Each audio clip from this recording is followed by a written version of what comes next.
Welcome. Once a form is submitted by user, the following process will be executed automatically. You can define the process with the Workflow Designer. In this tutorial, let's learn how to use the Workflow Designer to create your business process.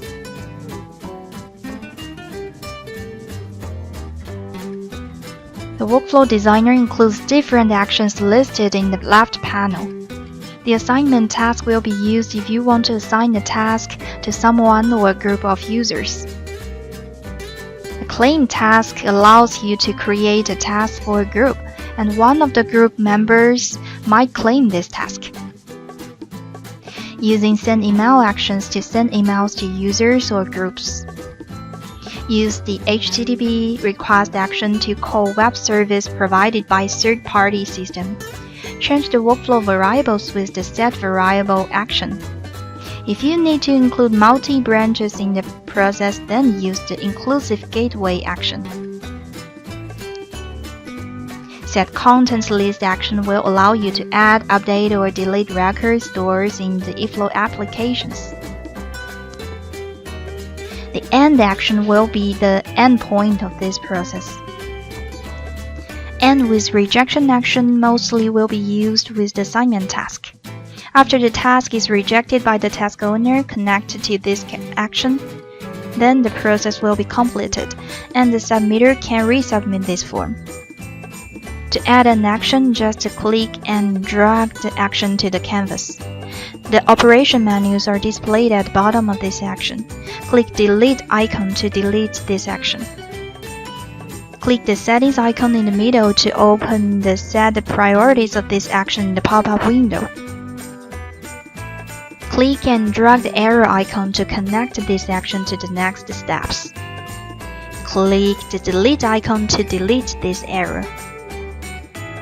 Or click Settings icon to open the Settings window. You can add conditions with the condition editor. This will allow you to control whether and when to execute the following steps connected with this arrow.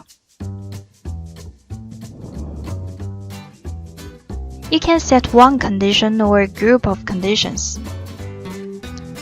Drag to add more actions from the left panel. And connect each action with arrows.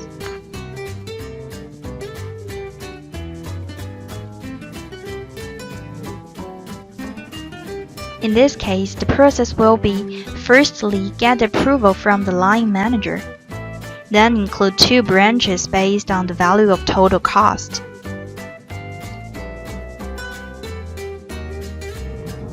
Set the condition for the arrow down to the assignment task. Select the total cost from the workflow variables list. And set the conditions is greater than 3,000. Then set the condition of another error as the total cost equal or less than 3,000. The first assignment task includes 2 outcomes. Set the conditions for the first error as when the task is approved. Then add another error to connect to end with rejection action, and the condition is when the task is rejected. For the 2 branches, after those steps completed, the workflow will be end. For the second assignment task, set the condition of the outcome error point to end as the task approval. And set another outcome error connected to the end with rejection action. And set the conditions as when the task is rejected. You can connect your outcome errors to any actions. For example, you can set when the second assignment task is rejected, then go back to the first assignment task. With that, you can start to design your own process with those skills.